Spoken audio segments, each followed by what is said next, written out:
This podcast is powered by the pros at Paschal Air Plumbing and Electric. Arkansas owned, Arkansas operated. GoPaschal.com. Brett Norsworthy, WHBQ in Memphis in for the conversation. We'll talk some Ole Miss, but today, first up, guys, is Kalen DeBoer, new head coach at Alabama. Nick Saban has not picked Alabama to make the SEC championship game, so that's my question to you guys.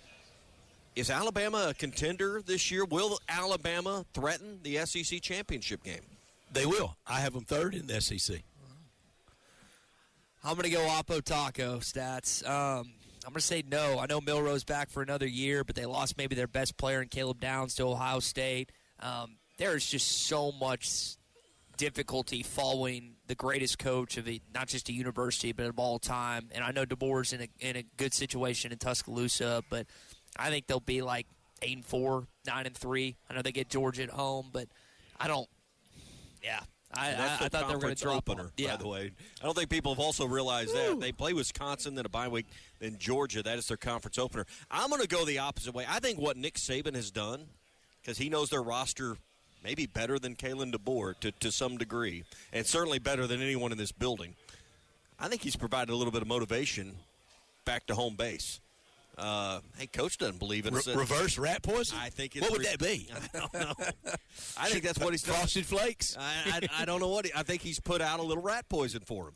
So sprinkled with sugar, Frosted Flakes? I'm going to go the opposite way and say Alabama will make the SEC championship because Georgia's got an extremely tough road schedule. I got Georgia 12-0. And do you really? You know, wow. I'm not quite the believer that Texas is just going to come in and ascend to number 2 in this league quite a way. So I'm going to put Alabama, for the sake of this discussion at least, for this 20-minute segment, in the championship game. And I just don't have this. You know, everyone in this league has been waiting for the moment where Nick Saban is no longer the head coach and they think there's an implosion, a sinkhole that will happen in Tuscaloosa. And stats, I'm not a believer in that. I'm not either. I have Bama 11-1. I have them third. Georgia 1, Texas 2, Bama 3. And I voted Ole Miss 4 with LSU 5. Had the Razorbacks 12. I know you're going to ask me that. But how about this for Nick Saban on game day? Game day will be in Tuscaloosa September 28th. We all agree? Oh, yeah. No question. When it gets to the pick segment at 10:50, and he picks Georgia, do they boo him? Outside, he's got a statue and he's sitting there. No. Do they boo him at Bryant-Denny? Nope. That's a good question. I think they might. I think if he picks against Georgia, I think they might. It's going to be, on the road if they're in Knoxville, third Saturday of October at Knoxville. Oh, and that's a different deal. The treatment he's going to get there, because I don't know if there's anybody he pulverized more than Tennessee. 17-1 against Tennessee. Arkansas never beat him. Yeah. But no, I don't think Vandy ever beat him either. Yeah. They didn't play every year either. No, and here's something. You State beat him. Sylvester Croom got him year one. Year one, that's right. Arkansas almost got him year one, but Arkansas but almost doesn't count. Yeah, you know? That's it. So if Georgia and Alabama were to be in the SEC championship, of course that would be a rematch. You have to think about this: the possibility of a not a rematch, a rematch, right? Mm-hmm. Like you could play. Obviously, Georgia and Alabama play at the end of September. They could play in the SEC championship game. Then they could see each other in the college football playoff. I don't think that's ever happened in college football history before, guys. Georgia could play 4 times at the Mercedes-Benz Dome. They open against Clemson. They could play in the SEC championship game. If they're the number 1 seed, they get preference on the bowl season. The Peach Bowl hosts a quarterfinal game, and then the national championship game is there as well, January 20th. I would bet money. Considered that. I would bet money that that's going to happen, right? I mean, Georgia has the best. I would too. That's what I have. I have Georgia playing Ohio State in the national championship game. Yeah, if Ohio State figures out their quarterback situation, and I know Will Howard is the guy they brought over from Kansas State. I don't even know if he's going to start. Then that roster is unbelievable. They bring in Downs, of course, Quinshawn Judkins, who came from Oxford. Great They're player. loaded, but I don't know. It was odd to see them struggle at that position last year. I'm curious if Ryan Day figures it out for this season. All right, that's your Morning Rush Daily Questions brought to you this morning on a What's Your Beef Wednesday by Richard's Country Meat Market. They're in Fayetteville. If you're going to the grill soon, Take Richard's great meat and the great selection along with it. Quality, value, and selection at Richard's Country Meat Market. You want an 1.5 inch thick bone-in ribeye? They got it for you. You want a great piece of chicken, or you want some great fish or seafood? They've got that for you as well. Online, you can see the variety at richardscountrymeatmarket.com. That's Richard's Country Meat Market in Fayetteville. Brett Norsworthy here with us on Radio Rose. We mentioned a moment ago, you cover Ole Miss. You are part of their football network on the pre- and post-game. Lane Kiffin was here, and as expected, a little bit subdued in his mood and presence because of the passing of his father, Monty Kiffin, late last week. Yeah, he's hurting, and Coach Monty Kiffin's service will be Saturday in Tampa, and it's still very raw for Lane, and that was his football and his hero. I think Lane Kiffin's 3 football idols, first and foremost, his dad, Monty Kiffin, then Coach Pete Carroll, and then Coach Nick Saban. And you think about learning from those 3, and all 3 of those with the crossover from college to pro and back, and Lane's had that as well. He learned a lot of football from them, and it was so fun having Coach Monty Kiffin around in Oxford since Lane got the job. But Coach Kiffin and his wife, they moved to Oxford to be near Lane and follow his career and help him out. And talking with him, of course, I would talk with him about when he was defensive coordinator for Lou Holtz in 77, 78, and 79 for the Razorbacks. And I told him one Friday night, it was during COVID, so there was nobody at the team hotel except for us. And we were talking about the 79 game in Little Rock against Texas. The Razorbacks won 17-14.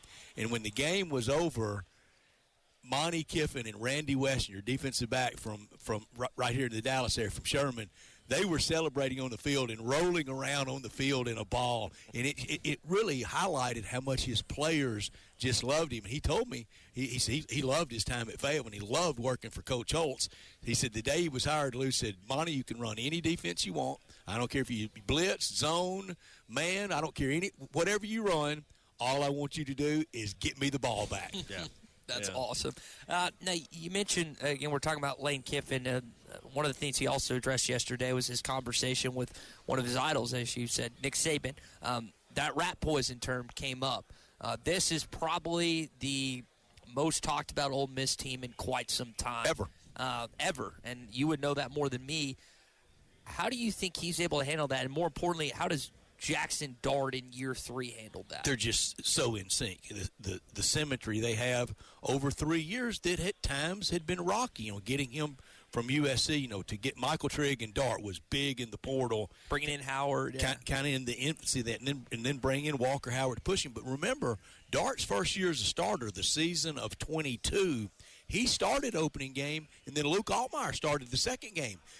Lane wanted a competition with him. He never wanted Jackson real comfortable. He wanted him kind of always knowing he had to perform. This is the first August that he's really entering into fall camp with clearly the number 1 starter, and he is. And a lot depends on the quarterback, and he can get it done. How Jackson Dart performed last year in key moments, especially late in the LSU game, late in the Arkansas game, late in the Texas A&M game, late in the Egg Bowl against Mississippi State, and then at the bowl game against Penn State. Now, last time Ole Miss came to Fayetteville, it was a bloodbath, and it's late in November again, like 2 years ago. It's going to be cold regardless of the game time.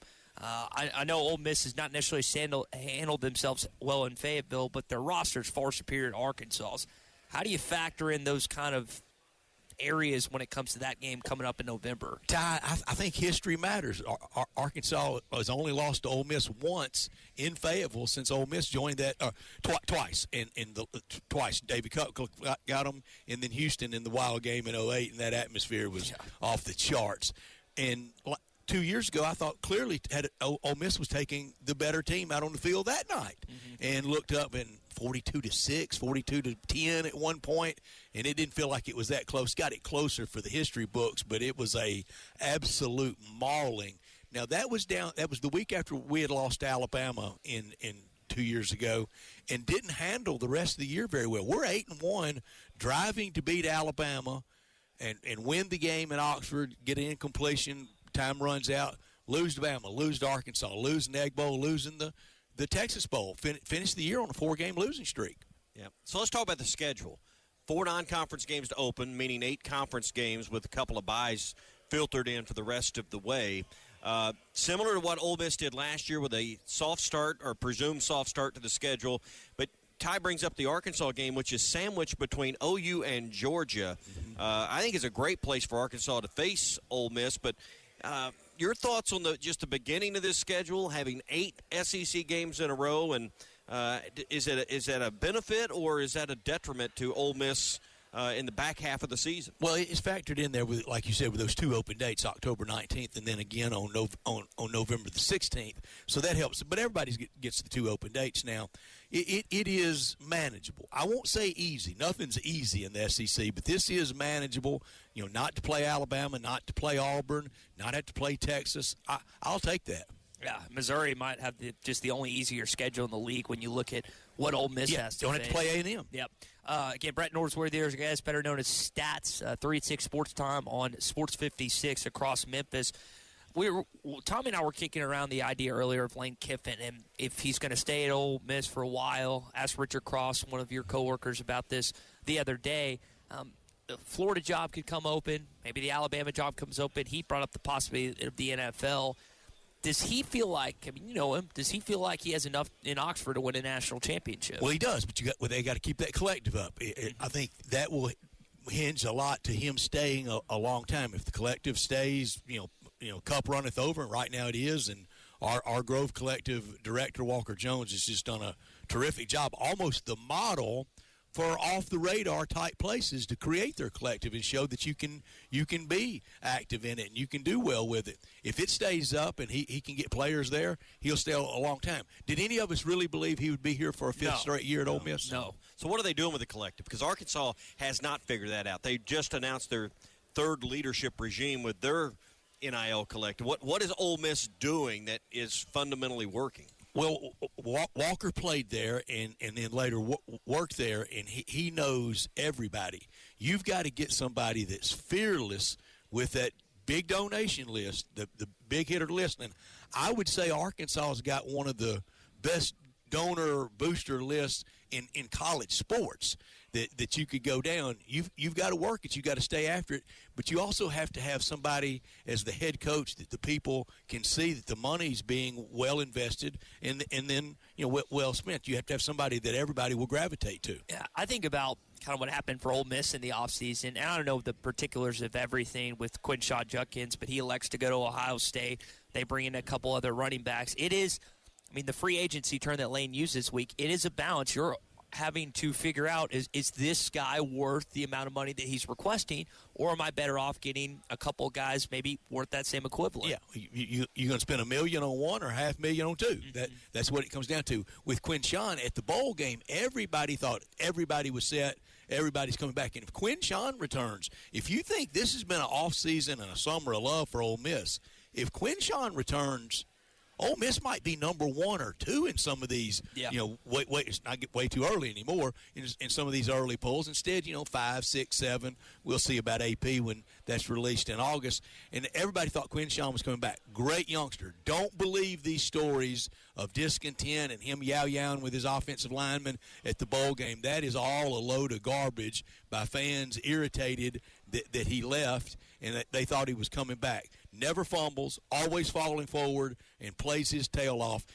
If Jackson Dart can't win the Heisman Trophy, I want Quinshon Judkins to win it at Ohio State. And that game that we were referencing earlier, you've got to remember Quinshon also had a fantastic game. It was just kind of outshined by Rocket and what they were able to do initially. That was the battle. It was so weird last year because you had Rocket and Quinshon basically dubbed 1 and 2 best in the SEC. Both are injured, and we just didn't get to see them more Rocket than Quinshon, but you just didn't get and now to they're see both them. gone. Yeah. Or from those schools, Rockets at least still in the SEC. So Chris Pupal, Ole Miss, Lane gave him some love the other day. What kind of impact is he?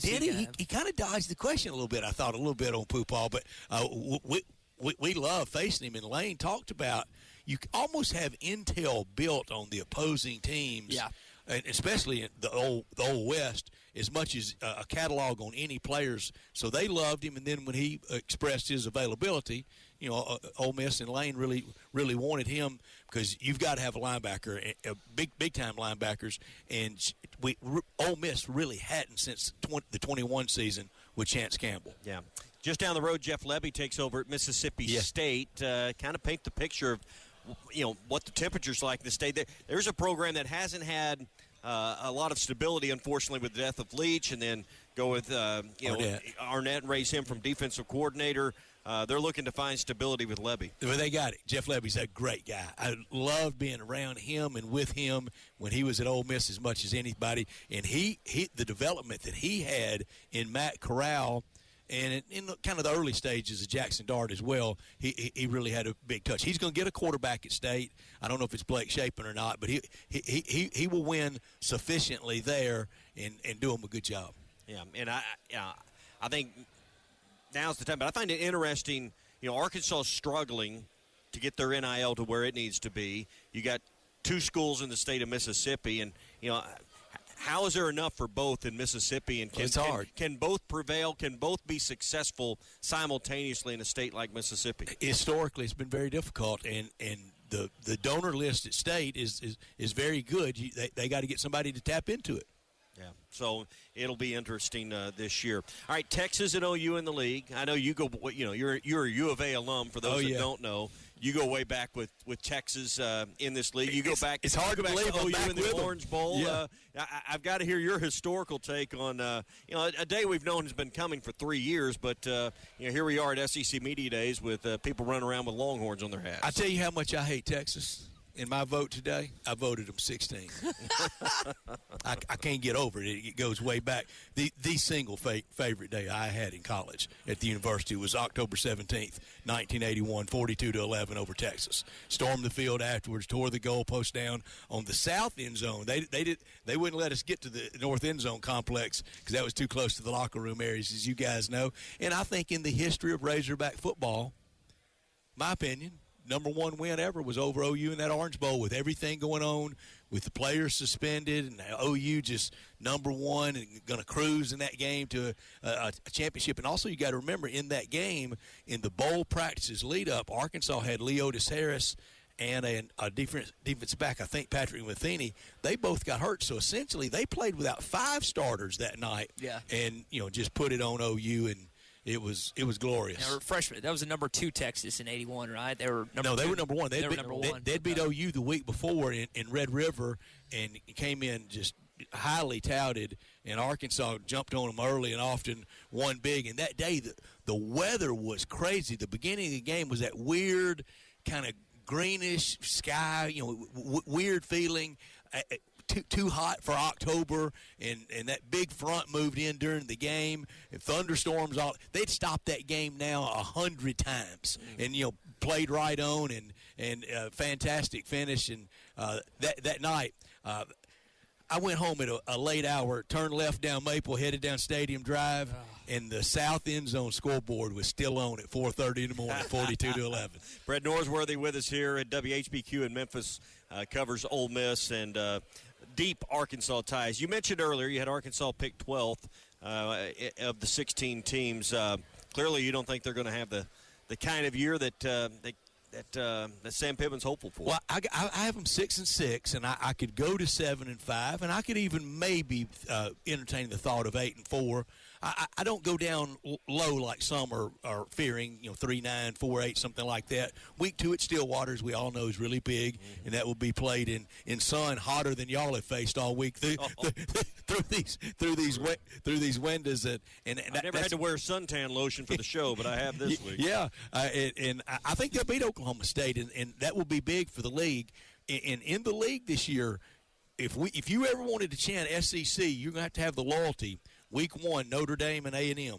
Week 2, Arkansas and Oklahoma State. Week 2, Texas at Michigan. Then at the end of the year, Florida and Florida State. Yeah, that Texas-Michigan game is going to be nuts. In Ann Arbor. Yeah, that is going to be quite a game. Well, Stats, as we let you go here, we were kind of talking it before he came on. How do you see this SEC shaking out from here on out?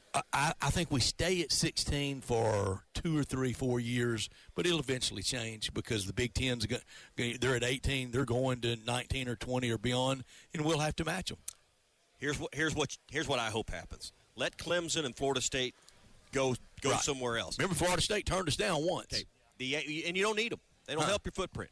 ACC then goes the way of the Pac-12. Agree? Without those two, it's headed that direction. Think so. You finish it off by bringing North Carolina and Duke over as basketball schools. They don't add a lot to football, but it would make you the number one football and the number one basketball conference. I like that, but there's so many reports. And it adds a state to your footprint. There's so many reports that the North Carolina legislature is not going to let North Carolina go it alone, that they're almost going to be boat anchored to NC State.